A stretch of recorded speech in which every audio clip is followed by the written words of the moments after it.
The Young Bucks and Kenny Olivier against LAX and Chris Jericho.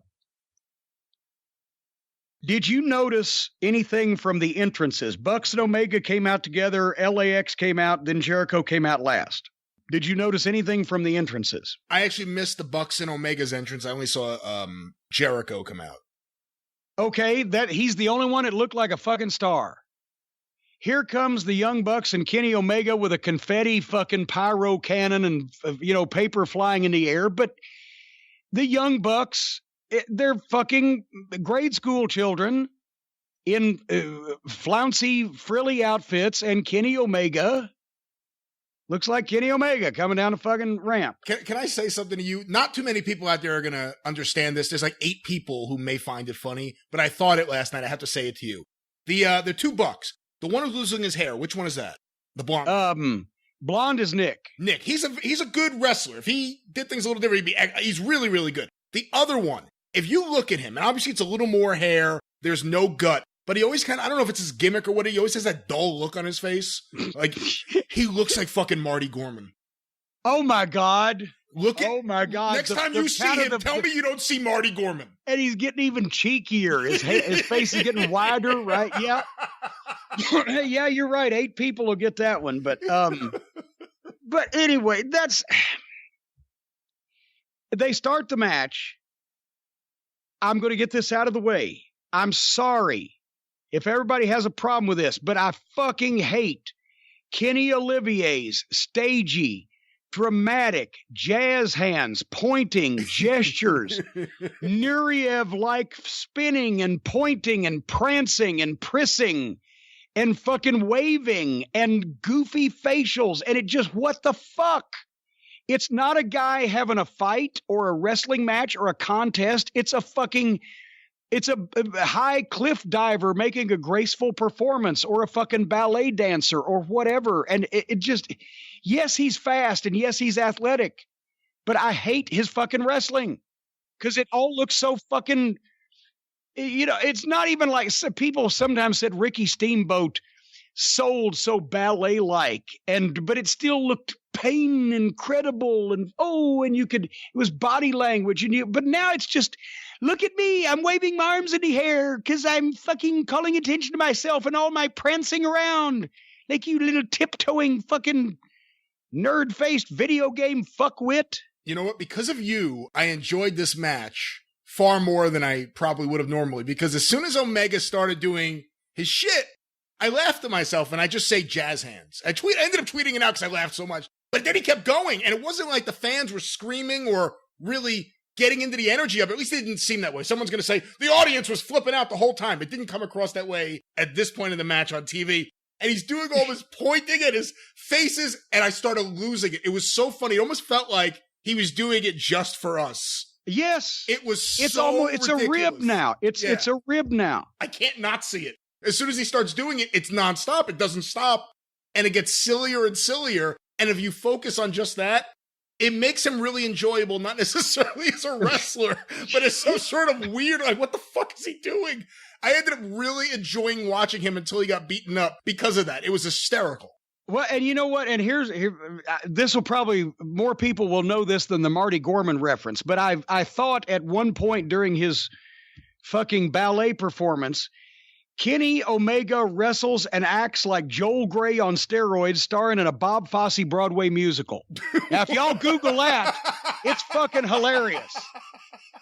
Google it. It's fucking hilarious. With a little bit of Harpo Marx in the Coconuts that was on Broadway. Wow, very impressive, Jim. Irving Thalberg. He was a genius, but the boy wonder. Anyway. Bob Fosse. Who gave you your finish, Kenny? Bob Fosse. Gregory Holder helped me work out my moves.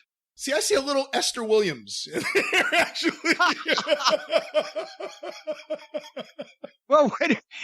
No, you know what? Tony Khan is going to sell the fucking All Elite Wrestling to Busby Berkeley. All right. So for the movie buffs in the audience, you guys have a Woody right now. Anyway, so here's what happens.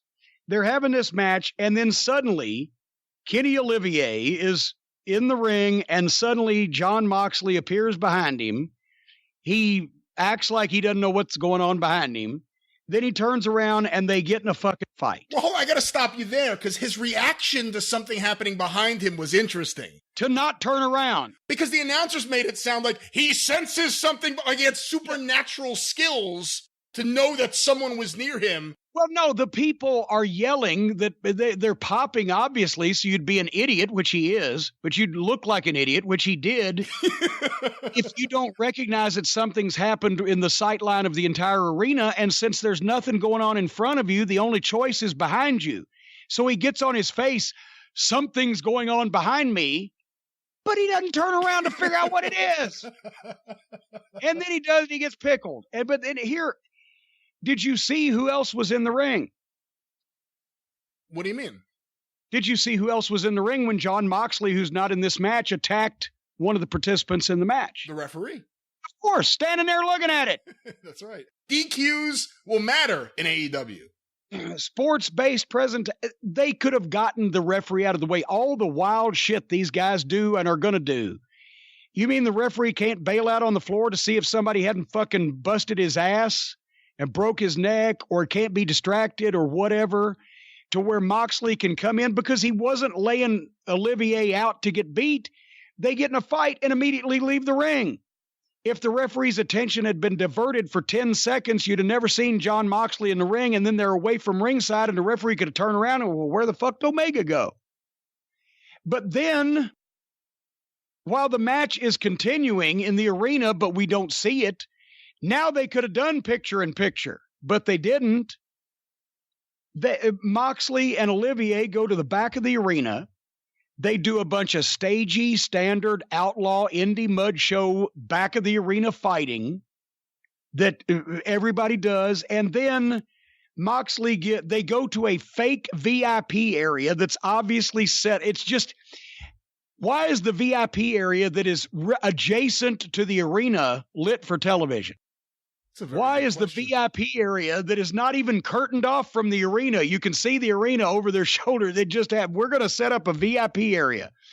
There's going to be a bunch of people in T-shirts standing behind the VIP area, but nobody actually sitting in the VIP couches, so that here comes, and it's lit for television, so that Moxley can DDT Kenny Olivier through a obviously sugar glass coffee table, where then they go to break. Chris Jericho surprise attacked Cody earlier in the program.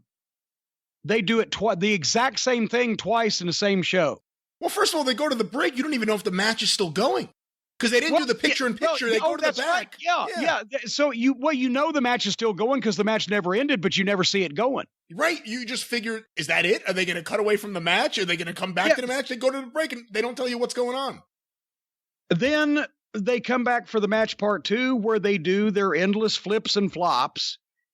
And since the heels still have all 3 members and Olivier is gone, Jericho, being the smart one, stayed out of the whole fucking thing, except for he pitched in a couple of key spots, didn't get any on him.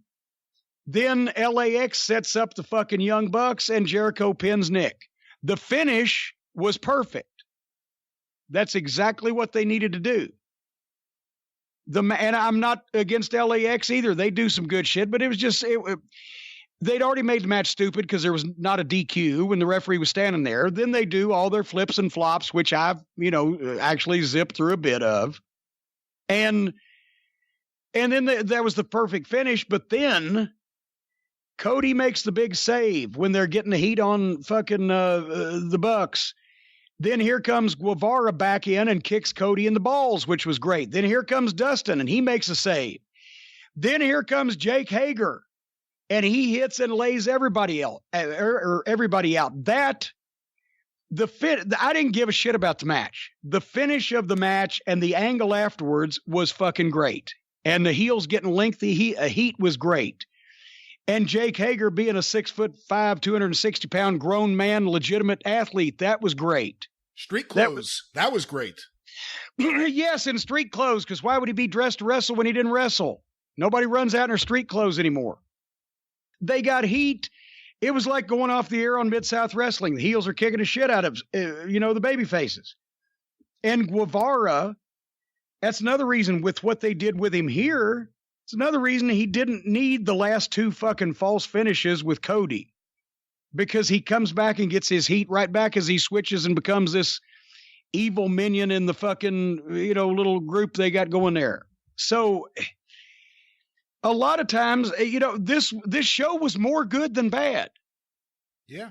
But, truthfully, a lot of it was good. But All Elite's problem is one that NXT has even more of, is that they think every match has to be the fucking main event at WrestleMania. I remember going to shows where every match didn't have near falls, where you were lucky if one match had near falls or a near fall. And now it's every match. The Midnight and Rock and Roll usually had 1 or 2 false finishes. Usually the first false finish would bring the heel in for a save and bring the other babyface in for the 4-way.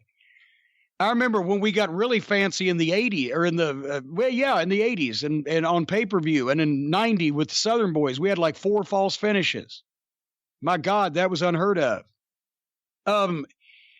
But it just go out, have a match, and do the finish and the angle. The point is more important. The point you want to get across, and the finish and the angle and the way you want to leave them, their thought process is more important than the fucking match in a lot of these cases. And save the classic matches for your big shows where they should expect classic matches and make them pay for it.